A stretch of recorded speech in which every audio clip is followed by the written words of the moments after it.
ಲಭಿಸಿ ಬಂದಿರುವಂಥ ಅಮೃತಮಯ ಕಲಶ ಕಾವ್ಯಗಳ ಮೇಲೆ ರಾಜಮಲ್ಟಿ ಪಾಂಡೆಯವರು ಬರೆದಿರುವ ಬಾಲಭೂಷಣಿ ಟೀಕೆಯ ಸ್ವಾಧ್ಯಾಯ ನಡೆದದ್ದಿದೆ. ಬಂಧ ಅಧಿಕಾರದ ಪ್ರಥಮ ಮಂಗಲ ಕಲಶಿದೆ.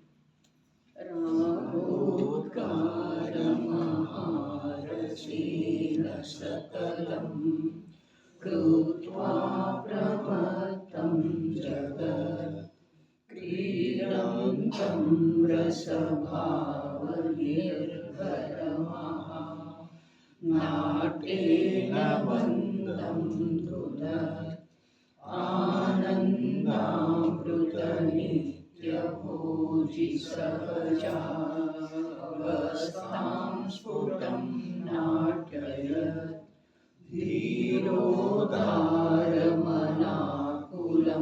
ನಿರುಪದಿ ಜ್ಞಾನಂ ಸಮುನ್ನಚ್ಚತಿ. ಏನು ಮಾಡಿ ಹೀಗಿದೆ ಆ ಬಂಧವು? ಸಕಲಂ ಜಗತ್ ಪ್ರಮತ್ತಂ ಕೃತ್ವ, ಸರ್ವ ಸಂಸಾರಿ ಜೀವರಾಶಿಯನ್ನು ಜೀವದ ಶುದ್ಧ ಸ್ವರೂಪದಿಂದ ಭ್ರಷ್ಟಗೊಳಿಸಿದೆ. ಯಾವುದರ ಮೂಲಕ? ರಾಗೋದ್ಗಾರ ಮಹಾರಸೇನ. ರಾಗ ದ್ವೇಷ ಮೋಹರೂಪ ಅಶುದ್ಧ ಪರಿಣತಿಯ ಅತ್ಯಂತ ಅಧಿಕ್ಯತೆಯಂಥ ಆ ಮೋಹರೂಪ ಮಧ್ಯದ ಮೂಲಕ ಯಾವ ಜ್ಞಾನ ಇದೆ, ಜೀವದ ಅಸಾಧಾರಣ ಸ್ವಭಾವ, ಆ ಜ್ಞಾನವೇ ವಿಪರೀತ ರೂಪದಿಂದ ಪಾತ್ರಗಳ ಜೊತೆಗೆ ಅರ್ಥಾತ್ ಪರ್ಯಾಯದ ಜೊತೆಗೆ ಏಕರೂಪ ಆಗಿ ತನ್ನ ಸ್ವರೂಪವನ್ನು ತಿಳಿತಾ ಇಲ್ಲ. ಎಷ್ಟೋ ಬಾರಿ, ಅನಂತ ಬಾರಿ ದೊರಕಿದ್ದಿರಬಹುದು ಸಂಜ್ಞಿ ಪಂಚೇಂದ್ರಿಯತನ. ಆದರೆ ಈ ಪಾತ್ರದೊಳಗ ಅನೇಕ ಪ್ರಕಾರದ್ದು ಇದ್ದಾವೆ ಪಾತ್ರಗಳ. ಉದಯದ ನಿಮಿತ್ತದಿಂದ ಆಗುವಂಥ ಪಾತ್ರ ವಿಶೇಷಗಳಲ್ಲಿ ಸಂಜ್ಞಿ ಪಂಚೇಂದ್ರಿಯ ರೂಪ ಜ್ಞಾನ ಮೋಸ ಹೋಗೋದ. ತನ್ನ ಸ್ವರೂಪವನ್ನು ತಿಳಿಯುವಂಥ ಅವಕಾಶ ಉಪಲಬ್ಧ ಇರುವೆಳೆದೊಳಗೆ ಕೂಡ ತನ್ನ ಸ್ವರೂಪವನ್ನು ತಿಳಿಯದೇ ಇರೋದ. ಹೀಗಿದೆ ಬಂಧದ ಸ್ವರೂಪ. ಕರ್ಮ ಏನು ಮಾಡುವುದಿಲ್ಲ, ಕರ್ಮ ಮಾಡ್ತಿದೆ. ಏನು? ಉದಯ ರೂಪದ ಕರ್ಮ ನೌಕರ್ಮದೊಳಗೆ ಅರ್ಥಾತ್ ಸಂಯೋಗದೊಳಗೆ ಕ್ಷೇತ್ರ ವಿಪಾಕಿ ಇದೆ, ಕಾಲ ವಿಪಾಕಿ ಇದೆ, ಪುದ್ಗಲ ವಿಪಾಕಿ ಇದೆ, ಜೀವ ವಿಪಾಕಿ ಇದೆ. ಎಲ್ಲದರೊಳಗೆ ಯಾವಾಗ ಯಾವ್ಯಾವ ರೂಪದಿಂದ ಪ್ರಬಲತೆ ಆಗ್ತಿದೆ ಹೇಳಲಿಕ್ಕೆ ಬರುವುದಿಲ್ಲ. ಆದರೆ ಈ ಜ್ಞಾನ ಇದೆಯಲ್ಲ, ಸಂಜ್ಞಿ ಪಂಚೇಂದ್ರಿಯ ಜ್ಞಾನವೇ. ಬೇರೆ ಯಾವ ಜ್ಞಾನದ, ಬೇರೆ ಯಾವ ಅವಸ್ಥಾದ ಮಾತು ಇಲ್ಲಿ ಹೇಳಲೇ ಇಲ್ಲ ಜ್ಞಾನಿ ಗುರುಗಳ. ಮತ್ತು ಬೇರೆ ಯಾರ ಮಾತನ್ನೂ ಹೇಳಲಿಲ್ಲ. ಯಾರು ಇಲ್ಲಿ ಬಂದಿದ್ದಾರಲ್ಲ, ಅರ್ಥಾತ್ ಜಿನವಾಣಿಯ ಸಂಯೋಗದೊಳಗೆ ಅಥವಾ ಜ್ಞಾನಿಗಳ ಅಮೃತ ಚಂದ್ರಾಚಾರ್ಯರ ಸಂಯೋಗದೊಳಗೆ, ರಾಜಮಲ್ಲರ ಸಂಯೋಗದೊಳಗೆ ಯಾರು ಬಂದಿದ್ದಾರಲ್ಲ ಅವರಿಗೆ ಹೇಳ್ತಾ ಇದ್ದಾರೆ. ಏನು ಹೇಳ್ತಾ ಇದ್ದಾರೆ? ಈ ಸಂಜ್ಞೀತನ ಲಭಿಸಿದರೂ ಕೂಡ ಅಪೂರ್ವ ಲಬ್ಧಿರಿ ಸಂಜ್ಞೀತನ ಅಂತಂದ್ರೆ ಹಾಗೆ ಹೀಗೆ ಅಲ್ಲವೇ ಅಲ್ಲ, ಅಂಥದ್ದು ಇಂಥದ್ದು ಅಲ್ಲವೇ ಅಲ್ಲ, ಬೇಕಾದಾಗ ಸಿಗಬಹುದು ಅನ್ನುವಂಥದ್ದು ಅಲ್ಲವೇ ಅಲ್ಲ. ಅಪೂರ್ವ ಲಬ್ಧಿ. ಯಾರಿಗೆ? ಯಾರ ಆಂತರ್ಯದ ಜ್ಞಾನ ಜ್ಞಾನ ಜ್ಞಾನ ಜ್ಞಾನ ರೂಪದಿಂದ ಉದಿಸಿ ಬರ್ತಾ ಇರುವಂಥ ತನ್ನ ಅಥವಾ ಜ್ಞಾನ ರೂಪದಿಂದ ಉದಿಸಿ ಬರುವುದರಲ್ಲಿ ಆಧಾರವಿರುವಂಥ ಶುಭ ನ್ಯಾಯಕ ತತ್ವದ ಸನ್ಮುಖ ಆಗಿ ಉದ್ಯಮ ಯಾವ ಮಾಡ್ತಾನೋ ಆ ಜೀವನಿಗೆ ಈ ಸಂಜ್ಞೆ ಪಂಚೇಂದ್ರಿಯತನ ಏನಿದೆ ಅಪೂರ್ವ ಲಬ್ಧಿ ಇದೆ. ಇನ್ನು ಯಾರ ಮಾಡುವುದಿಲ್ಲ ಆ ಜೀವರುಗಳ ಸಲುವಾಗಿ ಬಂಧ ಹೇಳಿದರು. ಸಂಜ್ಞೆ ಪಂಚೇಂದ್ರಿಯ ಅವಸ್ಥೆಗೆ ಬಂದ ನಂತರ ಮನುಷ್ಯ ಆದ ನಂತರ ಜೈನ ಕುಲೋತ್ಪನ್ನ ಆರ್ಯ ದೇಶ ಜಿನೇಂದ್ರ ಪ್ರಭುವಿನ ದರ್ಶನ, ಜಿನೇಂದ್ರ ಪ್ರಭುವಿನ ವಾಣಿ ದರ್ಶನಕ್ಕಿಂತ ಬಹಳ ಮುಂದಿಂದ ಇದೆ ವಾಣಿ. ದರ್ಶನದ ಲಬ್ಧಿ ಆದ ನಂತರ ಕೂಡ ಅರ್ಥಾತ್ ಜಿನೇಂದ್ರ ಪ್ರಭುವಿನ ದರ್ಶನದ ಯೋಗ ದೊರಕಿದ ನಂತರ ಕೂಡ ಸಾಕ್ಷಾತ್ ತೀರ್ಥಂಕರ ಪ್ರಭುವಿನ ದಿವ್ಯಧ್ವನಿ ಹೊರಡಲಿಲ್ಲ 66 ದಿವಸ ತನಕ. ಇದು ಕೂಡ ನಿಜವಾಗಿ ಜಿನವಾಣಿ ಲಭಿಸುವುದರ ದುರ್ಲಭತೆಯನ್ನೇ ದರ್ಶಿಸ್ತಿದ್ದೀರಿ. ಕಾಲದೋಷದಿಂದ ಹಾಗೆ ಆಗಿದ್ರೂ ಕೂಡ ವಿಚಾರ ಮಾಡುವಂಥ ಜೀವರುಗಳಿಗೆ ನಿಜವಾದ ವಿಚಾರಕ್ಕ ಅಥವಾ ಪ್ರೇರಣೆ ನೀಡುವಂಥದ್ದು ಒಂದು ವಿಷಯ ಸಂಭವಿಸಿದೆ. ಜಿನೇಂದ್ರ ಪ್ರಭುವಿನ ವಾಣಿಯನ್ನ ನೀನು ಜ್ಞಾತಾ ಸ್ವರೂಪಿ ಇದ್ದಿ, ಒಂದು ಜ್ಞಾನವೇ ನಿನ್ನ ಸ್ವರೂಪ ಇದೆ, ಆ ಜ್ಞಾನದ ಜೊತೆಗೆ ನಿರಾಕುಲ ಅನಂತ ಸುಖ ಅವಿನಾಭೂತವಾಗಿ ಇರ್ತಿದೆ ಅನ್ನುವಂಥ ಮಾತನ್ನ ಶ್ರವಣೇಂದ್ರಿಯದ ಮೂಲಕ ಆಲಿಸುವ ಯೋಗ ದೊರೆತ ನಂತರ ಕೂಡ ಈ ಜೀವ ಜ್ಞಾನದ ಶುದ್ಧ ಜ್ಞಾನ ಸ್ವರೂಪವನ್ನು ಅಥವಾ ಜೀವದ ಸ್ವರೂಪವನ್ನು ಗ್ರಹಣ ಮಾಡುವುದರಲ್ಲಿ ಅಸಮರ್ಥ ಆಗಲಿಕ್ಕೆ ಕಾರಣ ಏನ? ಬಂಧರೆ. ಪೂರ್ವದ ಬಂಧೋ ಅಥವಾ ವರ್ತಮಾನದ ಬಂಧ ರೂಪದ ಭಾವ ಇದರ ನಿರ್ಣಯ ಮಾಡಬೇಕು. ಪೂರ್ವದ ಬಂಧದ ಕಾರಣದಿಂದನ ಯಾವ ಉದಯ ಇದೆಯೋ ಆ ಉದಯ ಒಂದು ಅಪೇಕ್ಷಾದಿಂದ ಪೂರಾ ಕಾರಣ ಇದೆ. ಇನ್ನೊಂದು ಅಪೇಕ್ಷಾದಿಂದ ಅದರ ಕಡೆಗೆ ನೋಡ್ತಾ ಇರುವಂಥ ಈ ಜೀವದ್ದೇ ಅಪರಾಧ ಇದೆ. ಭಾವ ಬಂಧದ್ದನ ಮಾತನ್ನ ಹೇಳ್ತಾ ಇದ್ದಾರೆ. ಆದರೆ ಆ ಭಾವ ಬಂಧಕ್ಕ ಆ ಯಾವ ಪೂರ್ವದೊಳಗೆ ದ್ರವ್ಯ ಬಂಧ ಆದದ್ದು ಇದೆಯಲ್ಲ, ಅದುವೇ 100ಕ್ಕೆ 100ರಷ್ಟು ನಿಮಿತ್ತ ಇದೆ. 100ಕ್ಕೆ 100ರಷ್ಟು ಇವ ಅಪರಾಧ ಮಾಡಿದ ನಂತರ ಅದು 100ಕ್ಕೆ 100ರಷ್ಟು ನಿಮಿತ್ತ ಇದೆ. ಅದು ಇವನೇ ಮಾಡಿದ್ದು ಇದೆ. ಯಾವ ಯಾವ ಸಂಯೋಗದೊಳಗ ಬದಲಾವಣೆಗಳು ಕಾಣಿಸ್ತಾ ಇದ್ದಾವೆ, ಆ ಸಂಯೋಗದ ಅನುಸಾರ ನನ್ನ ಭಾವದೊಳಗೆ ಯಾವ ಬದಲಾವಣೆ ಆಗ್ತಿದೆ ಅವು ಎರಡಕ್ಕೂ ನಾನೇ ಕಾರಣ. ಅವು ಎರಡಕ್ಕೂ ಬಂಧವೇ ಕಾರಣ. ಸಂಯೋಗದೊಳಗೆ ಪರಿವರ್ತನೆ ಯಾವುದರಿಂದ ಆಗ್ತಿದೆ? ಪೂರ್ವ ಕರ್ಮದ ಉದಯದ ನಿಮಿತ್ತದಿಂದ. ಮತ್ತು ಅದರ ಕಡೆಗೆ ದೃಷ್ಟಿ ಯಾವುದರಿಂದ ಆಗ್ತಿದೆ? ಬಂಧ ಯೋಗ್ಯನ ಇರ್ತಿದೆ ಜ್ಞಾನದ ವರ್ತಮಾನ ದಶ. ಮಹಾರಸ ಹೇಳ್ತಾ ಇದ್ದಾರೆ. ಮಹಾರಸ ಯಾಕೆ ಹೇಳಿದ್ದಾರೆ? ಶಬ್ದ ಮಹಾರಸೇನ ಇದೆಯಲ್ಲ, ರಾಗ ದ್ವೇಷ ಮೋಹರೂಪ ಅಶುದ್ಧ ಪರಿಣತಿಯ ಅತ್ಯಂತ ಅಧಿಕ್ಯತೆಯಂಥ ಮಹಾರಸ. ಅತ್ಯಂತ ಅಧಿಕ್ಯತೆ ಮೋಹ ರಾಗ ದ್ವೇಷ ಮೋಹರೂಪ ಅಶುದ್ಧ ಪರಿಣತಿ.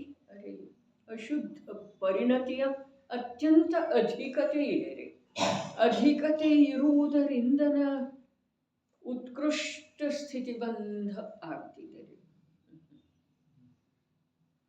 ಉತ್ಕೃಷ್ಟ ಸ್ಥಿತಿ ಬಂಧ ಸಂಜ್ಞೆ ಪಂಚೇಂದ್ರಿಯದೊಳಗ ನಿನ್ನೆ ಕೊನೆಗೆ ಹೋಗ್ತಾ ಹೋಗ್ತಾ ಹೇಳುತ್ತಿತ್ತು. ಈ ಜೀವದ ಸಾಮರ್ಥ್ಯ ಪೂರ್ಣ ರೂಪದಿಂದ ಬೆಳೆದಿದೆ. ಅಲ್ಲಿ ಬಂಧ ಯೋಗ್ಯ ಕೂಡ ಕಾರಣ ಪೂರ್ಣ ರೂಪದಿಂದ ಶುದ್ಧ ಇದೆ. ಈ ಜೀವದ ಜ್ಞಾನ ಪೂರ್ಣ ವಿಕಸಿತಗೊಂಡಿರುವಂಥ ಜ್ಞಾನ ತನ್ನ ಪೂರ್ಣ ಆನಂದ ಮತ್ತು ಒಂದು ಜ್ಞಾನವೇ ತುಂಬಿಕೊಂಡಿರುವಂಥ ಸ್ವರೂಪವನ್ನು ಯಾವಾಗ ತಿಳಿತಿದೆಯೋ ಆಗ ಆ ಬಂಧದ ಕಾರಣ ಏನಾಗ್ತಿದೆ ಅದರದ್ದು ಪೂರ್ಣ ರೂಪದಿಂದ ಪರಾಜಯ ಆಗ್ತಿದೆ. ಅರೆ ಇಂಥ ಜ್ಞಾನದ ವಿಕಾಸ ಕೇವಲ ಬಂಧದ ಅಭಾವ ಮಾಡುವ ಸಲುವಾಗಿಯೇ ಇದೆ. ಯಾವ ಬಂಧದ ಇಲ್ಲಿ ಯಾವ್ಯಾವ ಪ್ರಕಾರ ಹೇಳಿದ್ರಲ್ಲ ಜ್ಞಾನದ ಸ್ವರೂಪ ಯಾವ್ಯಾವ ಪ್ರಕಾರ ಹೇಳಿದರು. ಮೊದಲನೇದಂತೂ ಸಂಜ್ಞೆ ಪಂಚೇಂದ್ರಿಯ ಅದು ಸಿಕ್ಕಿದ್ದನೇ ಇದೆ. ಎರಡನೇದ ಸಮ್ಯಕ್ ದರ್ಶನದ ಸಲುವಾಗಿನ ಅದರ ಪ್ರಾಪ್ತಿಯಾದದ್ದಿದೆ.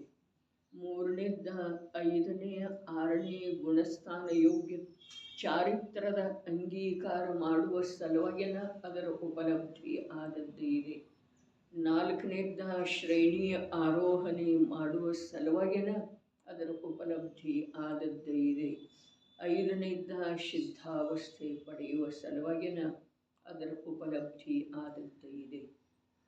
ಇನ್ನು ಇದನ್ನು ಬೇರೆ ರೂಪದಿಂದ ಹೇಳಿದರೆ ಸಿದ್ಧಾವಸ್ಥೆಯನ್ನು ತ್ರಿಲೋಕ ಪೂಜ್ಯ ಪರಮ ಕೃತಕೃತ್ಯ ದಶೆಯನ್ನು ಪ್ರಾಪ್ತ ಮಾಡಿಕೊಳ್ಳಲು ಯೋಗ್ಯವಿರುವಂಥ ನಿಧಿ ನಮಗೆ ಲಭಿಸಿರುವೆಳೆದೊಳಗ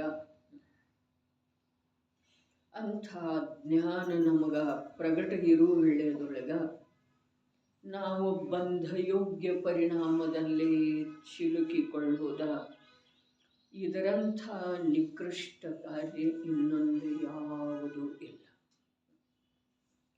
ನೋಡ್ರಿ, ಯಾವಾಗ ಜ್ಞಾನದ ವಿಕಾಸ ಇರಲಿಲ್ಲ ಆಗ ಬಂಧ ಮಾರ್ಗದೊಳಗ ಇದ್ದೆವು. ಅದರಲ್ಲಿ ಯಾವ ವಿಶೇಷತೆ ಇಲ್ಲ. ಅದನ್ನು ದೋಷ ಅನ್ನೋದನ್ನೇ ಇಲ್ಲರೆ, ಅದನ್ನು ಅಪರಾಧ ಅನ್ನೋದನ್ನೇ ಇಲ್ಲ. ಭಲೇ ಕಲಂಕ ಇದೆ, ಭಾವದ ಕಲಂಕದ ಪ್ರಚುರತೆ ಇದೆ, ಆದರೆ ಅದರಲ್ಲಿ ವರ್ತಮಾನದ ದೋಷ ಇಲ್ಲ. ಭಾವ ಕಲಂಕದ ಪ್ರಚುರತೆ ಇರುವೆಳೆದೊಳಗೂ ಕೂಡ ವರ್ತಮಾನದ ದೋಷ ಇಲ್ಲದೇ ಇರುವುದರಿಂದನ ಕರ್ಮಗಳ ಉತ್ಕೃಷ್ಟ ಸ್ಥಿತಿ ಬಂಧ ಆಗುವುದಿಲ್ಲವೇ. ಸಿದ್ಧಾಂತ ಏನಿದೆ, ನ್ಯಾಯ ಏನಿದೆ, ಯೋಗ್ಯತೆ ಏನಿದೆ, ಮಾಡಬೇಕಾದಂಥ ಕಾರ್ಯದ ಸಲುವಾಗಿ ಪುರುಷಾರ್ಥ ಯಾವ ಪ್ರಕಾರದ್ದ ಇದೆ ಇದನ್ನು ನಮ್ಮಲ್ಲೇ ನಾವು ವಿಚಾರ ಮಾಡೋಣ. ನ್ಯಾಯ ಏನಿದೆ, ಸಿದ್ಧಾಂತ ಏನಿದೆ, ನ್ಯಾಯ ಇದೆ, ಅವಸರ ಇರುವೆಳೆದೊಳಗ ಅವಸರದ ಉಪಯೋಗ ಮಾಡಿಕೊಳ್ಳಬೇಕು ಅನ್ನೋದು ನ್ಯಾಯ ಇದೆ. ಸಿದ್ಧಾಂತ ಇದೆ, ಅವಸರ ಇರುವೆಳೆದೊಳಗ ಆ ಅವಸರದ ಉಪಯೋಗ ಮಾಡಿಕೊಳ್ಳದೆ ಇದ್ರೆ ಭವಿಷ್ಯದ ಭಯಾನಕತೆ ನಿಶ್ಚಿತವಾಗಿ ಎದುರಾಗೋದು. ನ್ಯಾಯ ಆಯಿತು, ಸಿದ್ಧಾಂತ ಆಯಿತು. ಇನ್ನು ಪುರುಷಾರ್ಥ ಯಾವುದೇ ಇದೆ, ಪುರುಷಾರ್ಥ ಆ ಜ್ಞಾನಮಯವಿರುವಂಥ ಸುಖದ ಸಾಗರ ಇರುವಂಥ ಸರ್ವಜ್ಞ ಪ್ರಭು ಹೇಳಿರುವಂಥ ನಿಜ ತತ್ವವನ್ನು ಮುಖ್ಯ ಮಾಡೋದು ಒಂದೇ ಪುರುಷಾರ್ಥದ ಕರ್ತವ್ಯ ಇದೆ.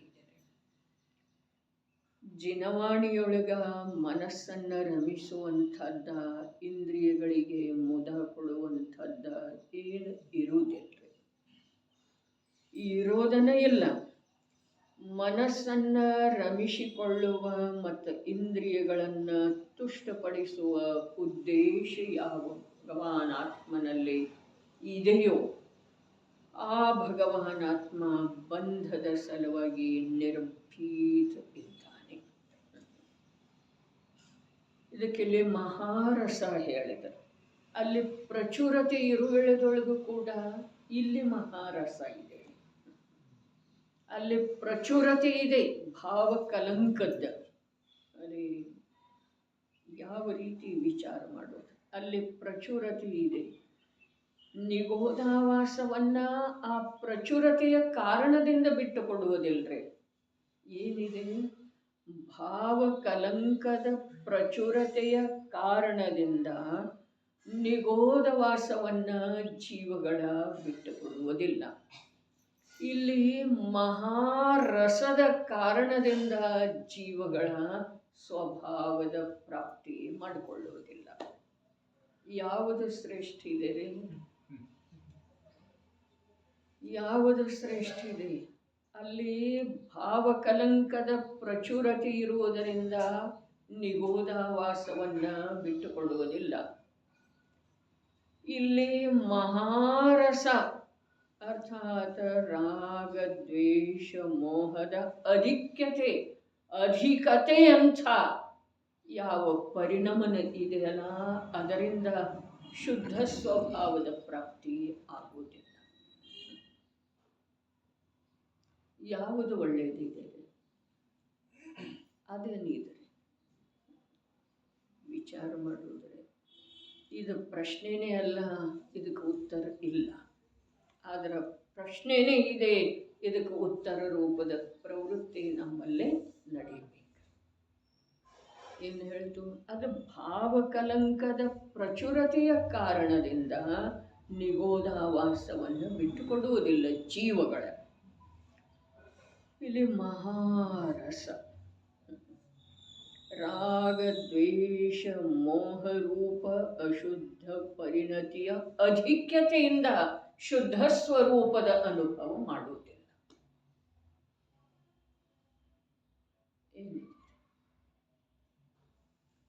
ಜೀವ ತನ್ನ ಶುದ್ಧ ಸ್ವರೂಪದ ಅನುಭವ ಯಾಕೆ ಮಾಡುವುದಿಲ್ಲ? ರಾಗ ದ್ವೇಷ ಮೋಹರೂಪ ಅಶುದ್ಧ ಪರಿಣತಿಯ ಅಧಿಕ್ಯತೆ. ಎಲ್ಲಿದೆ ನಮ್ಮಲ್ಲಿ ರಾಗ ದ್ವೇಷ ಮೋಹ? ಎಲ್ಲಿದೆ? ನಮಗಂತೂ ಅನ್ನಿಸ್ತಾನೇ ಇಲ್ಲ. ನಮಗಂತೂ ಅನ್ನಿಸ್ತಾನೆ ಇಲ್ಲ ನನ್ನಲ್ಲೇ ರಾಗ ದ್ವೇಷ ಮೋಹದ ಅಧಿಕತೆ ಇದೆ. ಎಲ್ಲಿ ಅನ್ನಿಸ್ತಾ ಇದೆ, ಕಾಣಿಸ್ತಾ ಇದೆ ಎಲ್ಲಿ? ಆದರೆ ಸರ್ವಜ್ಞ ಪ್ರಭು ಹೇಳಿದ್ದಾರೆ, ಜ್ಞಾನಿಗಳು ಹೇಳಿದ್ದಾರೆ, ಅಧಿಕ್ಯತೆ ಎಲ್ಲಿದೆ? ಅಧಿಕ್ಯತೆ ಆ ಸ್ವಭಾವದ ಮಹಿಮೆ ಬಾರದೇ ಇರುವುದೇ ಇದರ ಅಧಿಕ್ಯತೆ ಇದೆ. ಆ ಸ್ವಭಾವದ ಕಡೆಗೆ ಗಮನ ಹರಿಸದೇ ಇರುವುದೇ ಇದರ ಅಧಿಕ್ಯತೆ ಇದೆ. ಯಾವುದರದ? ಅಶುದ್ಧ ಪರಿಣತಿಯಿಂದ. ತಿಳ್ಕೊಳ್ಳೋದ ಕಠಿಣ ಇದೆ. ಕಠಿಣ ಇದ್ರೂ ಕೂಡ ತಿಳಿಯದ ವಿನಃ ಬೇರೆ ಉಪಾಯ ಇಲ್ಲ. ಯಾವುದರ ಸಲುವಾಗಿ? ಯಾವುದರ ಸಲುವಾಗಿ? ಸುಖದ ಸಲುವಾಗಿ, ಭವದ ಸಾರ್ಥಕತೆಯ ಸಲುವಾಗಿ, ನನ್ನ ಶಾಶ್ವತ ಸುಖದ ಉಪಾಯ ಕಂಡುಕೊಳ್ಳುವ ಸಲುವಾಗಿ ಇದು ತಿಳಿಯೋದು ಅವಶ್ಯಕ ಇದೆ. ಜೀವದ ಸರ್ವ ಸಂಸಾರಿ ಜೀವರಾಶಿಯನ್ನು ಜೀವದ ಶುದ್ಧ ಸ್ವರೂಪದಿಂದ ಭ್ರಷ್ಟಗೊಳಿಸಿದೆ. ಯಾವುದರ ಮೂಲಕ? ರಾಗೋದ್ಗಾರ ಮಹಾರಸೇನ. ರಾಗ ದ್ವೇಷ ಮೋಹರೂಪ ಅಶುದ್ಧ ಪರಿಣತಿಯ ಅತ್ಯಂತ ಅಧಿಕ್ಯತೆ ಅಂತ, ಬರೇ ಅಧಿಕ್ಯತೆ ಅನ್ನಲಿಲ್ಲ, ಅತ್ಯಂತ ಅಧಿಕ್ಯತೆ. ಈ ಅತ್ಯಂತ ಅಧಿಕ್ಯತೆ ಯಾವುದರ ಸೂಚಕ ಇದೆ ರೀ? ಯಾವುದರ ಸೂಚಕ ಇದೆ? ಕಾರ್ಯ ಮಾಡುವಂಥ ಅತ್ಯಂತ ಉತ್ಕೃಷ್ಟ ಜ್ಞಾನ ನನಗೆ ಲಭಿಸಿದೆ, ಇದರದ್ದು ಸೂಚಕ ಇದೆ. ಅತ್ಯಂತ ಶಬ್ದ ಯಾವುದರ ಸೂಚಕ ಇದೆ? ಕಾರ್ಯ ಮಾಡುವ ಸಲುವಾಗಿ ಅತ್ಯಂತ ಯೋಗ್ಯ ಇದೆ, ಅನುಕೂಲ ಇದೆ. ಅತ್ಯಂತ ಒಂದಂಶ ಕೂಡ ಅದರೊಳಗೆ ಕಮ್ಮಿ ಇಲ್ಲ. ನಿಸರ್ಗ ಪ್ರದತ್ತ ಯಾವ ಅವಕಾಶ ಇದೆಯೋ ಅದರೊಳಗೆ ಒಂದು ಅಂಶ ಕೂಡ ನ್ಯೂನತೆ ಇಲ್ಲ. ಅತ್ಯಂತ ಆ ಕಡೆಗೆ ಕಾರ್ಯ ಮಾಡಿದ್ದನ ತೀರ ಮಂದ ಕಷಾಯ ರೂಪದ ಪರಿಣಾಮನ ಆದ್ರೂ ಮಂದ ಕಷಾಯಕ್ಕೆ ಬೆಲೆ ಇಲ್ಲ. ಮಂದ ಕಷಾಯಕ್ಕೆ ಯಾವುದೇ ಪ್ರಕಾರದಿಂದ ಬೆಲೆಯ ಅರ್ಥಾತ್ ಉಪಲಬ್ಧಿ ಆಗುವುದಿಲ್ಲ. ಸ್ವಭಾವದ ಅತ್ಯಂತ ಅಧಿಕ್ಯತೆಯಂಥ ಆ ಮೋಹರೂಪ ಮದ್ಯದ ಮೂಲಕ. ಭಾವಾರ್ಥ ಏನು ಹೇಳ್ತಾರೆ ನೋಡೋಣ. ಯಾವ ಪ್ರಕಾರ ಯಾವನೋ ಓರ್ವ ಮನುಷ್ಯನಿಗೆ ಮದ್ಯ ಕುಡಿಸಿ ವಿಕಲಗೊಳಿಸಲಾಗುತ್ತದೆ, ಸರ್ವಸ್ವವನ್ನು ಕಸಿದುಕೊಳ್ಳಲಾಗುತ್ತದೆ, ಪದದಿಂದ ಭ್ರಷ್ಟಗೊಳಿಸಲಾಗುತ್ತದೆ. 3 ಮಾತು ಹೇಳಿದರೆ, ಯಾವನೋ ಓರ್ವ ಮನುಷ್ಯನಿಗೆ ಮದ್ಯ ಕುಡಿಸಿ ವಿಕಲಗೊಳಿಸಲಾಗುತ್ತದೆ. ಯಾವನೋ ಓರ್ವ ಮನುಷ್ಯನಿಗೆ ದೃಷ್ಟಾಂತಿದೆ. ಓರ್ವ ಅಂತೇಳಿ ಹೇಳಿದರು. ದಾಷ್ಟಾಂತದೊಳಗ ನಮ್ಮನ್ನು ನಾವು ಇಡೋದಿಲ್ಲ. ಓರ್ವ ಮನುಷ್ಯನಿಗೆ ಮದ್ಯ ಕುಡಿಸಿ ವಿಕಲಗೊಳಿಸಲಾಗುತ್ತದೆ. ಮದ್ಯ ಕುಡಿಸಿ ಅರ್ಥಾತ್ ಯಾವ ಮದ್ಯದ ಸ್ಥಾನದೊಳಗ ಸಂಯೋಗಾದಿಗಳಿದಾವೆಯೋ, ಪೂರ್ವಕರ್ಮದ ಉದಯದಿಂದ ಬಂದಿರುವಂಥ ಯಾವ ಜಡಚೇತನ ಪದಾರ್ಥಗಳಿದಾವೆಯೋ ಅವುಗಳ ಮೂಲಕ ಈ ಜ್ಞಾನವನ್ನು ವಿಕಲಗೊಳಿಸಲಾಗಿದೆ. ವಿಕಲ ಅಂತಂದ್ರೆ ಏನ? ವಿಕಲ ಅಂತಂದ್ರೆ ಏನ?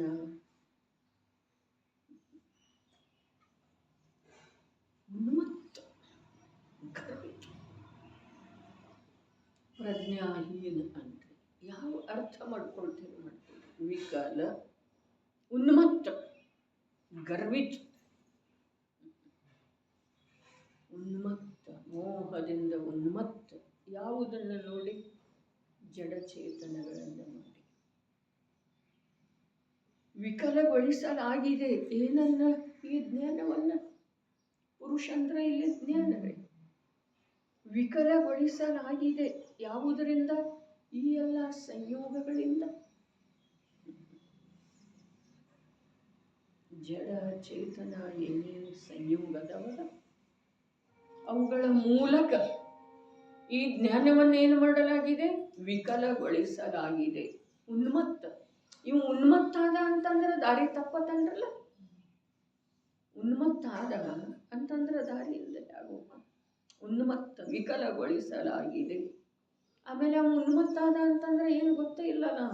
ಅವನ ಕಿಶದೊಳಗೆ ಏನಿದೆ, ಅವನ ಕತ್ತೊಳಗೆ ಏನಿದೆ, ಅವನ ಬೆರಳೊಳಗ, ಅವನ ಕೈ ಗಡಿಯಾರ ಏನು, ಚಿನ್ನದ ರತ್ನದ ಏನಿದೆ ಅದನ್ನೆಲ್ಲ ಕಾಸ್ಕೊಂಡಿದ್ರೆ ಯಾವಾಗ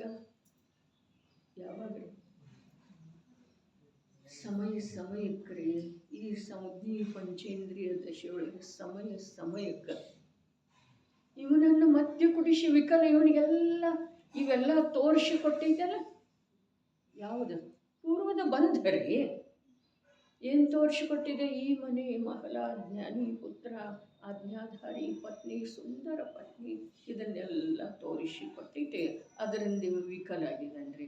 ಆವಾಗ ಇವನ ಸರ್ವಸ್ವವನ್ನೆಲ್ಲ ಕಸಿದು, ಇವನ ಶ್ರದ್ಧೆ, ಇವನ ಜ್ಞಾನ, ಇವನ ಉತ್ತಮ ಆಚರಣೆ, ಇವನ ಸಜ್ಜನಿಕೆ ಏನಿದೆ, ಇವನ ಸರ್ವಸ್ವವನ್ನೆಲ್ಲ ಜ್ಞಾನದ್ದು ಏನಿದೆ, ಜ್ಞಾನದ್ದು ಈ ಭಾವಕ್ಕೆ ಬರಬೇಕಾದ್ರೆ ಎಂಥ ದೊಡ್ಡ ಆಸ್ತಿ ಬಂಡವಾಳ ತಗೊಂಡು ಬಂದಿದೆ ಅಂತಂದ್ರೆ ಅದರಿಂದ ಸಾಕ್ಷಾತ್ ಮೋಕ್ಷದವರೆಗೆ ಹೋಗ್ಬೋದ್ರಿ.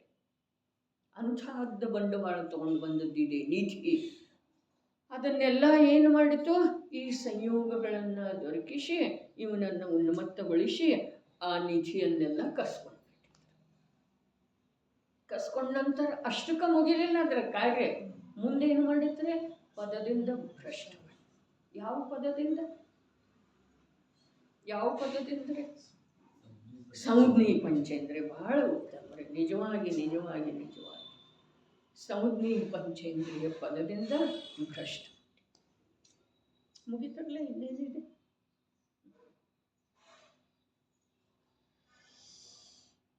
ಯಾವುದೇ ಇದೆಯಲ್ಲ ಸಂಯೋಗ,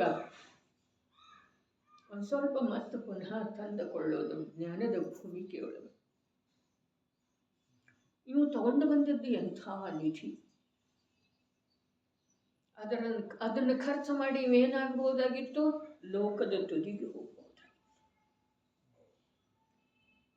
ತಿಳಿತಾ ಇದೆಯಲ್ಲ, ಲೋಕದ ತುದಿಗೆ ಹೋಗಬಹುದಾಗಿತ್ತು. ಏನು ಅಪೂರ್ವ ಲಬ್ಧಿ ತಗೊಂಡು ಬಂದಿದ್ದರೆ, ಅಪೂರ್ವ ಲಬ್ಧಿ ಎಲ್ಲ ಒಳೆ ಮಾಡಿ ಸಂಗ್ರಹ ಮಾಡಿ ತಂದಿದ್ದ. ಅಪೂರ್ವ ಲಬ್ಧಿ ತಂದಿದ್ದ, ಸಿಕ್ಕಿತ್ತು. ಅದರಿಂದ ಇವ ಮೋಕ್ಷ ನೆಲೆಯವರೆಗೆ ತಲುಪಬಹುದಾಗಿತ್ತು.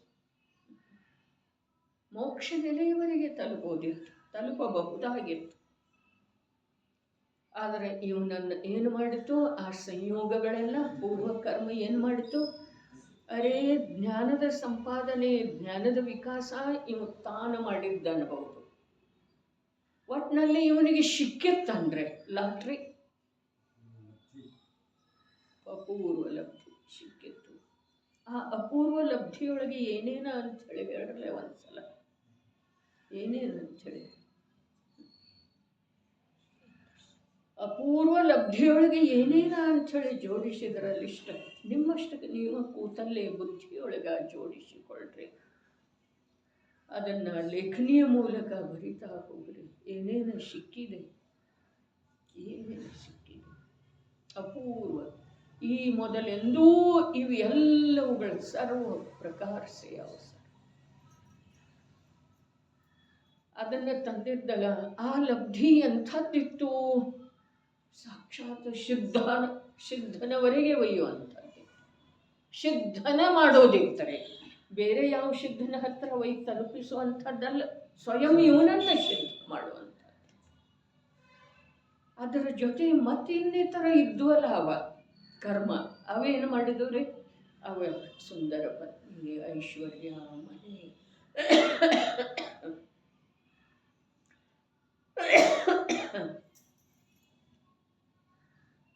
ಭೋಗ ಸಾಮಗ್ರಿ,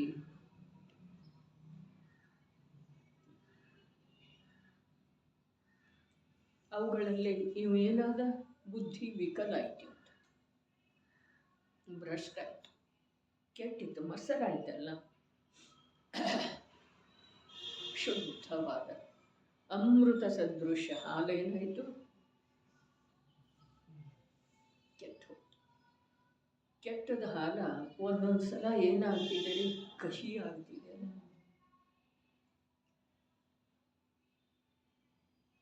ಬುದ್ಧಿ ಕೆಟ್ಟ, ಉನ್ಮತ್ತ, ಅಭಿಮಾನಿಯಾದ, ಗರ್ವ ಮಾಡಿದ. ಆವಾಗ ಏನಾಯಿತು?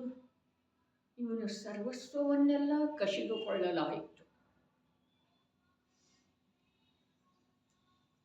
ಸುಲಿಗೆದಾರರು ಇರ್ತಾರಲ್ಲ, ಸುಮ್ಮನೆ ಹೇಳಿಲ್ಲ ಸದಾ ಸುಖದಾಸ್ಜಿ.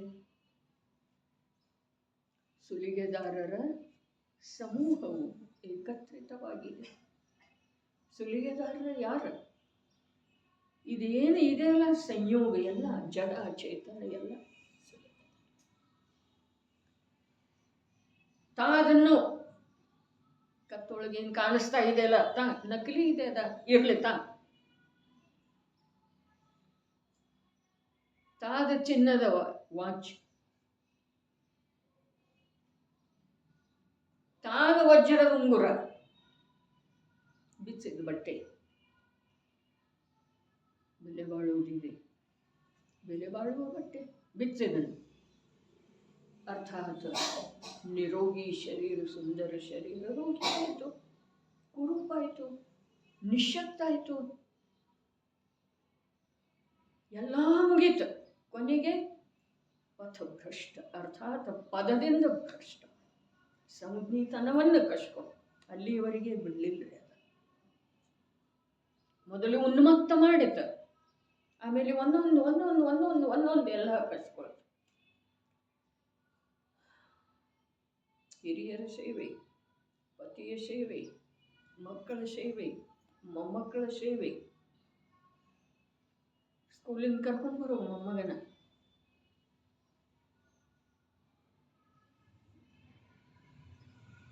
ಒಂದು ಸ್ವಲ್ಪ ತಗೊಂಡ್ಬರು, ಮುದುಕಾಗಿರ್ತಾನ್ರಿ, ಇಲ್ಲೇ ಐತಲ್ಲ ಏನೋ ಒಂದು ಮನೆಗೆ ಬೇಕಾದಂಥ ಸಾಮಾನು ಸೊಸೆ ಹೇಳ್ತಾರೆ.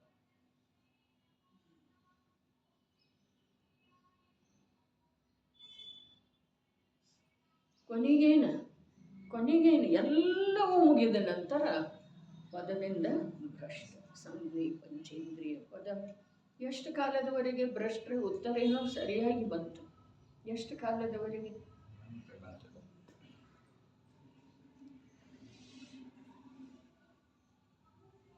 ಅದಕ್ಕೆ ಭವದ ಭೀತಿಯು ಯಾರಿಗಿದೆ, ಮೋಕ್ಷದ ಇಚ್ಛೆಯು ಯಾರಿಗಿದೆ, ಅವರ ಆತ್ಮನಿಗೆ ಬೋಧಿಸಲು ಚಿತ್ತದಿ ಲೋಹವ ರಚಿಸಿ. ಯಾರು ತಿಳಿಯವರು? ಆ ಶಬ್ದಗಳ ಮರ್ಮವನ್ನು ಯಾರು ತಿಳಿಯವರು? ಚಿತ್ತದೊಳಗೆ ರಚನೆ ಮಾಡೋದಿದೆ.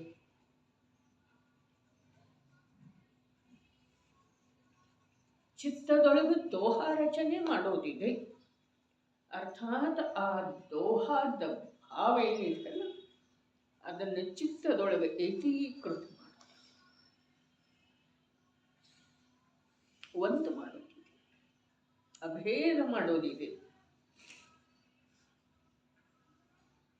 ತಕ್ಷಣಕ್ಕೆ 2ನೇ ಗಾಥೆ ಆದ ನಂತರ ಹೇಳಿದ್ರು, 3ನೇ ಗಾಥೆ ಆದ ನಂತರ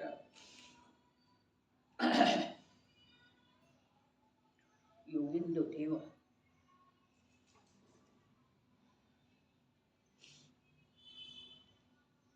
ಮೂರು ಪ್ರಕಾರದ ಆತ್ಮರುಗಳಿದ್ದಾರೆ. ಅದಕ್ಕಿಂತ ಮೊದಲು ಹೇಳಿದ್ರೆ ಕಾಲ ಅನಾದಿ, ಜೀವ ಅನಾದಿ, ಭವಸಾಗರದ ಅನಂತವಿದೆ ಅಂತ ಹೇಳಿದರು. ಅದರ ನಂತರ 4ನೇ ಗಾಥೆಯೊಳಗೆ ಹೇಳಿದರು 3 ಪ್ರಕಾರ: ಬಹಿರಾತ್ಮ, ಅಂತರಾತ್ಮ. ಬಹಿರಾತ್ಮತೆಯನ್ನು ಬಿಟ್ಟುಕೊಟ್ಟು ಪರಮಾತ್ಮನನ್ನು ತಿಳಿದುಕೊಳ್ಳುತ್ತಾನೆ ಯಾವ ಅಂತಂತಾರೆ. ಯಾವ ಗ್ರಂಥಗಳು ನಮ್ಮ ಕೈಗೆ ಬಂದ್ರೂ ಕೂಡ ನಮ್ಮ ಜೀವನದೊಳಗೆ, ನಮ್ಮ ಆಂತರ್ಯದೊಳಗೆ ಬದಲಾವಣೆ ಏನಾಯಿತು? ಗ್ರಂಥಗಳು ಬಂದು, ಏಕದಿವಸೀಯ ಪರ್ವಗಳು ಬಂದು, ದಶಲಕ್ಷಣದಂಥ ಪರ್ವ ಬರ್ತಾ ಇದೆ, ಬಂದು ಹೋಗಿದ್ದಾವೆ. ಅಷ್ಟಾಂಗಿಕಗಳು ಬಂದು ಹೋಗಿದ್ದಾವೆ, ಮತ್ತು ಬರ್ತಾವೆ. ಇದ್ದೇವು ನಾವು ಅಂತಂದ್ರೆ ಈ ಬುದ್ಧಿಯೊಳಗೆ, ಈ ಸ್ಥಿತಿಯೊಳಗೆ ಇದ್ದೇವು ಅಂತಂದ್ರೆ ಅವತ್ತು ಕಾಲಕ್ರಮದಿಂದ ಬರ್ತಾನೆ ಇರ್ತವೆ, ಬಂದದ್ದು ಹೋಗ್ತಾನೆ ಇರ್ತವೆ. ಪ್ರವೇಶ ಮಾಡಿದಂಥ 25ನೇ ಇಸ್ವಿ 7 ತಿಂಗಳು ಹೊರಟು. ಇದು ಬಂತಲ್ಲ ಆಗಸ್ಟದ ಮಹಿಮೆ ಏನ? ದೇಶಕ್ಕೆ ಸ್ವಾತಂತ್ರ್ಯ ಸಿಕ್ಕಿತು. ಹೌದು ಅಥವಾ? ಆಗಸ್ಟ್ ತಿಂಗಳ ಮಹಿಮೆ ಏನು? ನಮ್ಮ ಭಾರತೀಯರಿಗೆ ದೇಶಕ್ಕೆ ಸ್ವಾತಂತ್ರ್ಯ ಸಿಕ್ಕಿತು. ದೇಶಕ್ಕೇನೋ ಸ್ವಾತಂತ್ರ್ಯ ಸಿಕ್ಕಿತು, ನನ್ನ ಆತ್ಮ ಯಾವಾಗ ಸ್ವತಂತ್ರ ಆಗುವುದು? ಯಾವಾಗ ಸ್ವತಂತ್ರ? ಈ ಕರ್ಮದ, ದೇಹದ ಸಂಯೋಗದ ಪಾರತಂತ್ರ್ಯವನ್ನು ಯಾವಾಗ ಬಿಟ್ಟುಕೊಡ್ತು?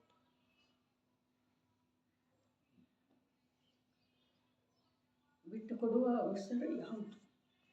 ಏನು ಹೇಳಿದ್ರು ನೋಡ್ರಿ. ಯಾವ ಪ್ರಕಾರ ಯಾವನೋ ಓರ್ವ ಮನುಷ್ಯನಿಗೆ ಮದ್ಯ ಕುಡಿಸಿ ವಿಕಲಗೊಳಿಸಲಾಗುತ್ತದೆ, ಸರ್ವಸ್ವವನ್ನು ಕಸಿದುಕೊಳ್ಳಲಾಗುತ್ತದೆ, ಪದದಿಂದ ಭ್ರಷ್ಟಗೊಳಿಸಲಾಗುತ್ತದೆ. ಅದೇ ಪ್ರಕಾರ ಅನಾದಿ ಕಾಲದಿಂದ ಹಿಡಿದು ಸರ್ವ ಜೀವರಾಶಿಯು ರಾಗ, ದ್ವೇಷ, ಮೋಹರೂಪ ಅಶುದ್ಧ ಪರಿಣಾಮಗಳಿಂದ, ಇಲ್ಲಿ ವಿಕಲದ ಅರ್ಥ ಬಂತು ನೋಡ್ರಿ, ಉನ್ಮತ್ತವಾಗಿದೆ.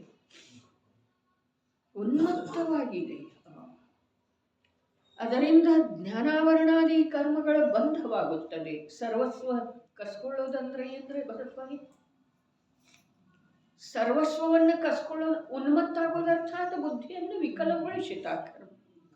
ಸರ್ವಸ್ವವನ್ನು ಕಸ್ಕೊಳ್ಳೋದಂತಂದ್ರೆ ಏನು? ನವೀನ ಜ್ಞಾನಾವರಣಾದಿ ಕರ್ಮಗಳದ್ದು ಉತ್ಕೃಷ್ಟ ಸ್ಥಿತಿ ಬಂತು.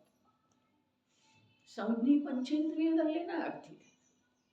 ಅರೇ ಯಾವ ಸಂಜ್ಞಿ ದಶಾದೊಳಗ ಪರಮಾತ್ಮತೆಯನ್ನು ಪ್ರಕಟಪಡಿಸಿಕೊಳ್ಳುವ ಸಾಮರ್ಥ್ಯ ಇದೆಯೋ ಅದೇ ಸಂಜ್ಞಿ ದಶಾ ವಿಶೇಷದಿಂದ ಘಾತಿ ಕರ್ಮಗಳು ಉತ್ಕೃಷ್ಟ ಬಂತ. ಎರಡೂ ಕಡೆಗೆ ಮಾರ್ಗ ಚರ್ಮಸೀಮೆಯವರೆಗೆ ಇದೆ ರೀ. ಅದೇ ಪ್ರಕಾರ ಅನಾದಿ ಕಾಲದಿಂದ ಹಿಡಿದು ಸರ್ವ ಜೀವರಾಶಿಯು, ಇನ್ನು ಜೀವರಾಶಿ ಅಂಥೇಳಿ ಹೇಳಿದ್ರೆ ಎಲ್ಲರೂ ಅಂಥೇಳಿ ಹೇಳಿದ್ರೆ ಇರಲಿ, ಜೀವರಾಶಿ ಇರಲಿ, ಆದ್ರೆ ಆ ರಾಶಿಯಿಂದ ನನ್ನ ಭಿನ್ನತೆ ಇದೆಯೋ ಅಥವಾ ಇಲ್ಲರಿ? ಹಾಗಾದ್ರೆ ನಾನು ಭಿನ್ನ ಆಗೋದಿದೆ. ಜಗತ್ತು ಹೀಗೆ ನಡೆಯೋದ್ರೆ ಸರ್ವ ಜೀವರಾಶಿಯು ರಾಗ ದ್ವೇಷ ಮೋಹರೂಪ ಅಶುದ್ಧ ಏನ ಅಶುದ್ಧ ಏನು ಹೇಳಿದ್ರು? ಇಲ್ಲೇನಿತ್ತು? ಈ ಕಡೆ ಪುಟ ಕೆಳಗಿನ ಲೈನ್ ಏನಿದೆ?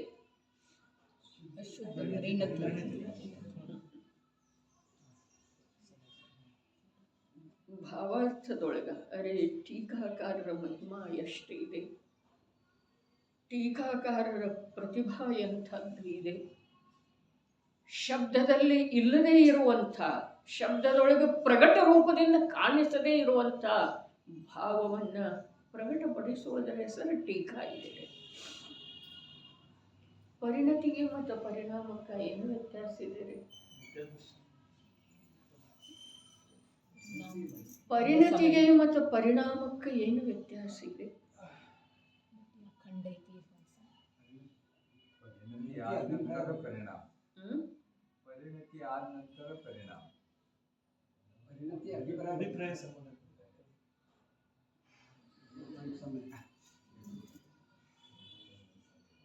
ಎಲ್ಲ ಉತ್ತರ ಸರಿ ಇದೆ. ಪರಿಣತಿ ಅದೇ ಪರಿಣತಿ ಅದು ಅನಾದಿ ಕಾಲದಿಂದ ಅಖಂಡವಾಗಿ ನಡೆದದ್ದು ಇದೆ. ಪರಿಣಾಮ ಅರ್ಥಾತ್ ಆ ಪರಿಣತಿಯಿಂದ ವರ್ತಮಾನದ ಪರಿಣಾಮವನ್ನು ಬೇರೆ ಮಾಡುವಂಥ ಸಾಮರ್ಥ್ಯ ನಿನ್ನ ಜ್ಞಾನದೊಳಗಿದೆ. ಆ ಪಾತ್ರಗಳ ಸಂಪ್ರದಾಯದಿಂದ ಹೊರಗೆ ಬರುವಂಥ ಸಾಮರ್ಥ್ಯ ಯೋಗ್ಯತೆಯಿಂದ ಇದೆ. ಇಲ್ಲೇ ಬಂದಿದೆ ಪಾತ್ರಗಳ ಸಂಪ್ರದಾಯ ಅಂಥೇಳಿ ಇದೇ ಕಲಶದೊಳಗೆ. ಅದರಿಂದ ಹೊರಗೆ ಬರುವ ಪರಿಣತಿ ಅಖಂಡ ನಡೆದರನು ಕೂಡ ಅದರಿಂದ ನೀನು ಒಂದು ಶುದ್ಧ ಪರಿಣಾಮದ ನಿರ್ಮಾಣ ಮಾಡಿಕೊಳ್ಳೋದು ಸಾಧ್ಯ ಇದೆ. ಆ ಸೂಕ್ಷ್ಮವಾದಂಥ ಪರಿಣಾಮಗಳದ ಅಖಂಡ ಪರಿಣತಿ ಅಲ್ಲಿ ಕಾಣೋದನ್ನೇ ಇಲ್ಲ. ಭೇದ ಅಖಂಡ, ಅವು ಸೂಕ್ಷ್ಮದವು, ಕಾಲ ಸಾಪೇಕ್ಷ ಸೂಕ್ಷ್ಮದವು, ಅಲ್ಲಿ ಭೇದ ಕಾಣೋದನ್ನೇ ಇಲ್ಲ. ಆ ಪ್ರಕಾರ ಅಭೇದಾಗಿ ಹೋಗಿದೆ. ಅಶುದ್ಧತೆಯೊಳಗೆ ನೀನು ಅಭೇದಾಗಿ ಹೋಗಿದಿ. ಆದ್ರೆ ಆ ಅಶುದ್ಧ ಪರಿಣತಿಯೊಳಗೆ ಸಿಲುಕಿಕೊಂಡಂಥ ಜ್ಞಾನ, ಆ ಜ್ಞಾನ ತನ್ನ ಶುದ್ಧ ಸ್ವಭಾವವನ್ನು ನಂಬುತ್ತಾ ಇದ್ದ ಹಾಗೆ ಅವನ ಪರಿಣಾಮ ಭಿನ್ನಾಗಿ ಬಿಡ್ತಿದೆ. ಪರಿಣತಿಯೊಳಗೆ ಹೋಗ್ತಾ ಇತ್ತು, ಪ್ರತಿಯೊಂದು ಪರಿಣಾಮ ಒಂದಾಗಿ ಹೋಗ್ತಾ ಇತ್ತು. ಆದರೆ ಜ್ಞಾನ ಸಾಮರ್ಥ್ಯದಿಂದ ತನ್ನ ಶುದ್ಧತೆಯನ್ನು ತಾನು ತಿಳಿಯುವುದರಿಂದ ಅವನಲ್ಲಿ ಶುದ್ಧ ಪರಿಣಾಮ ಪ್ರಕಟ ಆಗ್ತಿದೆ. ಶುದ್ಧ ಪರಿಣಾಮ ಪ್ರಕಟ ಆಗ್ತಿದೆ.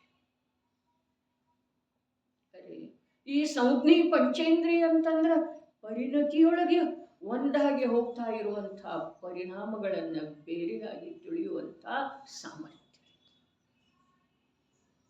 ಅದಕ್ಕೆ ಹೇಳಿದ್ರೆ ಜೀವರಾಶಿಯು ರಾಗ ದ್ವೇಷ ಮೋಹ ರೂಪ ಅಶುದ್ಧ ಪರಿಣಾಮಗಳಿಂದ ಉನ್ಮತ್ತವಾಗಿದೆ. ಈಗ ಹೇಳ್ರಿ ಮತ್ತ ಪರಿಣಾಮಗಳ ಅಭೇದತೆ ಏನಿದೆ ಅದು ಉನ್ಮಾದ ಇದೆ. ಪರಿಣಾಮಗಳ ಅಭೇದತೆ ಏನಿದೆ ಅದು ಉನ್ಮಾದ ಇದೆ. ಪರಿಣಾಮವನ್ನ ಬೇರ್ಪಡಿಸುವುದೇನಿದೆ ಅದ ಜ್ಞಾನದ ಸಾಮರ್ಥ್ಯ ಇದೆ, ಅದ ಸಾಧನೆ ಇದೆ, ಅದ ಸುಖದ ಮೂಲ ಭೂಮಿಕ ಇದೆ. ಪರಿಣಾಮ ಪರಿಣಾಮ ಪರಿಣಾಮ ಅರೆ ಈ ರಾಗರೂಪದ ಪರಿಣಾಮದಿಂದ, ಈ ದ್ವೇಷರೂಪದ ಪರಿಣಾಮದಿಂದ, ಈ ಮಿಥ್ಯಾ ಪರಿಣತಿಯಿಂದ, ಈ ಅಶುದ್ಧ ಪರಿಣತಿಯಿಂದ ನಾನು ಬೇರೆ ಇದ್ದೇನೆ ಅಂಥೇಳಿ ಯಾವುದನ್ನು ನಿರ್ಣಯ ಮಾಡ್ತಿದೆಯೋ ಅಲ್ಲಿ ಶುದ್ಧ ಪರಿಣಾಮ. ಆ ಪರಿಣಾಮ, ಆ ನಿರ್ಣಯ ಮಾಡುವಂಥ ಜ್ಞಾನ ನಿನ್ನಲ್ಲೇ ಇದೆ. ಆ ನಿರ್ಣಯದ ಹೆಸರನ್ನ ಶುದ್ಧ ಸ್ವರೂಪವನ್ನು ಗುರುತಿಸೋದು ಅಥವಾ ಅನುಭವಿಸೋದು.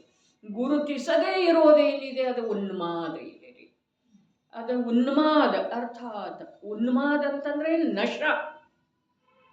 ನಶ ನೀನ್ಯಾರ ನಾನ ಅಂಥೇಳಿ ಹೇಳ್ತಾರೆ. ಅವ್ನು ಮಧ್ಯೆ ಕೊಡ್ದವ ಒಂದಿಷ್ಟು ಅದು ಅವನನ್ನ ಹೊಡೆದು ಬಡಿದು ಏನಾದರೂ ಮಾಡಿ ನಶ ಇಳಿಸಿದ. ನೀನು ಯಾರ?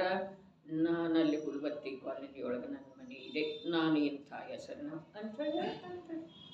ತನ್ನತನವನ್ನು ಗುರುತಿಸೋದೇನಿದೆ ಅದ ನಿಜವಾಗಿ ಏನಿದೆ ಪರಿಣಾಮವನ್ನ ಆ ಉನ್ಮಾದ ರೂಪ ಪರಿಣತಿಯಿಂದ ಬೇರೆ ಮಾಡುತ್ತಿದೆ.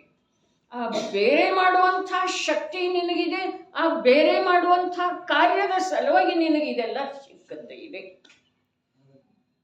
ನೀ ಎಷ್ಟು ದುಡ್ಡು ಗಳಿಸಿದಿ, ನಿನ್ನ ಮಗನನ್ನು ಯಾವ್ಯಾವ ಪೋಸ್ಟದೊಳಗೆ ಇರಿಸಿದಿ, ನೀ ಅಂಥ ಮನೆ ಕಟ್ಸಿದಿ, ನೀ ಎಷ್ಟು ಶಾಸ್ತ್ರ ಬರೆದಿ, ಇದರ ಸಲುವಾಗಿ ಈ ಭವ ಅಥವಾ ಈ ಅವಕಾಶ ಇಲ್ಲ. ಯಾವುದರ ಸಲುವಾಗಿ? ಆ ನಶ ಏನಿದೆ ಅಲ್ಲ, ಆ ಉನ್ಮಾದ ಏನಿದೆ ಅಲ್ಲ, ಆ ಉನ್ಮಾದದ ಪರಂಪರೆಯೊಳಗೆ, ಉನ್ಮಾದದೊಳಗೆ, ಅಶುದ್ಧ ಪರಿಣತಿಯೊಳಗೆ ಹೋಗ್ತಾ ಇರುವಂಥ ಪರಿಣಾಮಗಳ ದಿಕ್ಕನ್ನು ಬೇರೆ ಮಾಡೋದು. ಅದು ಉಳಿತು ಮಾರ್ಗ ಹೋಯ್ತದೆ. ಅದ ಅರೇ ನಾವು ಎಷ್ಟು ದೂರದಿಂದ ಬಂದಿದ್ದೇವೆ ಒಂದೇ ಮಾರ್ಗದ ಮೇಲೆ. ಅದರಿಂದ ಭಿನ್ನ ತಿರುವು ಬಂತು ಅಂತಂದ್ರೆ ಆ ಮಾರ್ಗದ ಪೂರಣ ಹೋಯ್ತಾರಲ್ಲ, ಏನು ಇರ್ತಿದೆ ಮಾಡ್ತಾರೆ ಹೋಯ್ತಾನೆ, ಅದು ಪೂರಣ ಹೋಯ್ತಾರೆ. ಅದಕ್ಕೆ ಆ ಭಿನ್ನ ಮಾಡುವಂಥದ್ದೇನಿದೆಲ್ಲ ಅದು ಪರಿಣಾಮ ಇದೆ. ಉನ್ಮಾದ ಅರಿ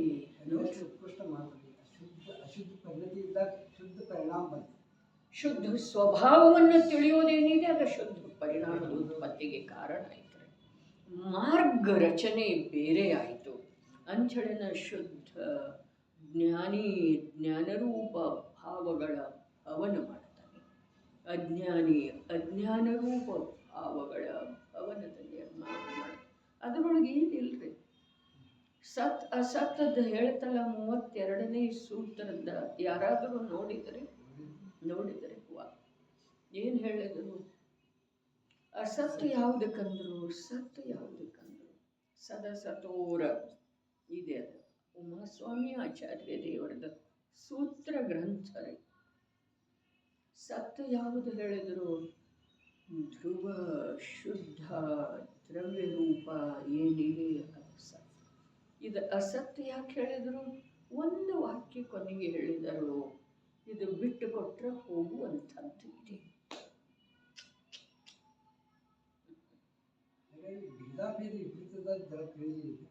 ತಿಳಿಲಿಲ್ಲ. ಗ್ರಂಥ ತಗೊಂಡು ಕೂಡುದು, ತಿಳ್ಕೊಳ್ಳೋದು ಥರ ಬಾಯಿ ಮಾತಿಂದ ಬೇಡ. ನಿಮ್ಮ ಕೈಯೊಳಗೂ ಗ್ರಂಥ ಇತ್ತು, ಇಲ್ಲಿ ನಮ್ಮ ಕೈಯೊಳಗೂ ಗ್ರಂಥ ಇತ್ತು ಅಂತಂದ್ರೆ ಶಬ್ದಗಳ ಏನೇನು ವಿಪರೀತತೆ ಹೇಳಿದರೆ. ನಿಜವಾಗಿನ ಒಂದೊಂದು ಶಾಸ್ತ್ರದೊಳಗ ಟೀಕಾಕಾರರ ಪ್ರತಿಭಾ ಏನಿದೆ ಧನ್ಯ ಧನ್ಯ ಅನ್ನಿಸ್ತಿದೆ. ವಿಲಕ್ಷಣ ಬುದ್ಧಿಶಾಲಿ ಪುರುಷ ಟೀಕಾ ಬರೆದಿದ್ದಾನೆ. ಸಮ್ಯಕ್ ದೃಷ್ಟಿ ಇರಲಿಕ್ಕಿಲ್ಲ, ಇದ್ದೇನಿಲ್ಲ ಅನ್ನೋದು ನಮಗೆ ಅವಶ್ಯಕಿಲ್ಲ. ಆದರೆ ಎಷ್ಟು ಆಗಮಗಳದ್ದ ಆಳವಾದ ಅಧ್ಯಯನ ಮಾಡಿ ಅದನ್ನು ನಮಗೆ ಸಾರ ರೂಪದಿಂದ ಎತ್ತಿ ತೋರಿಸಿದ. ಮತ್ತು ಸಮ್ಯಕ್ ದೃಷ್ಟಿ ರೀತಿಯಿಲ್ಲ ನಿರ್ಣಯ ನಮ್ಮದಾದ. ಮತ್ತು ಅದರ ಅವಶ್ಯಕತೆ ಇಲ್ಲ. ನಮ್ಮ ಜ್ಞಾನಕ್ಕೆ ವಿಷಯದ ಸೂಕ್ಷ್ಮತೆ ತಿಳಿದು ಬಂದರೆ ಸಾಕ್ರೆ. ಅದರಲ್ಲಿ ಯಾರ ನಿಮಿತ್ತದರು? ಅರೇ ವೀತನಾಗ ಮಾರ್ಗದೊಳಗೆ ಬರುವಂಥ ಅನಂತ ಜ್ಞಾನಿಗಳ ನಿಮಿತ್ತದರೆ.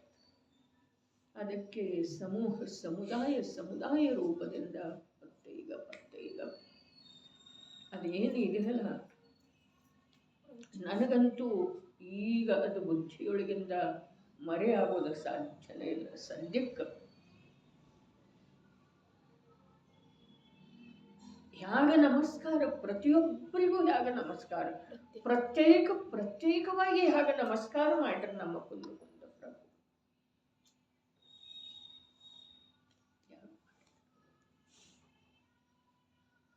ಎಲ್ಲಿ ಮಾಡಿದ್ರು? ಯಾವ ರೂಪದಿಂದ ಮಾಡಿದ್ರು? ಅಸತ್ಯಂತೂ ಹೇಳೋ ಸಾಧ್ಯ ಇಲ್ಲ. ಅವರ ಪಂಚಮಹಾವ್ರತಗಳನ್ನು ಅಂಗೀಕಾರ ಮಾಡಿರುವಂಥವ್ರು ಅಸತ್ಯ ಯಾಕೆ ಹೇಳ್ತಾರೆ? ಹೇಳುವುದರಿಂದ ಅವರಿಗೆ ಲಾಭ ಏನಿದೆ?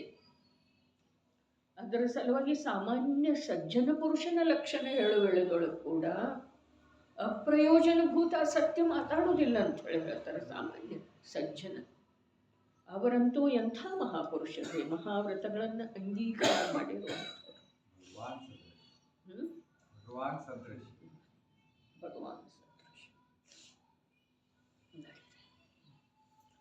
ಅದೇ ಪ್ರಕಾರ ಅನಾದಿ ಕಾಲದಿಂದ ಹಿಡಿದು ಸರ್ವ ಜೀವರಾಶಿಯು ರಾಗ ದ್ವೇಷ ಮೋಹರೂಪ ಅಶುದ್ಧ ಪರಿಣಾಮಗಳಿಂದ ಉನ್ಮತ್ತವಾಗಿದೆ.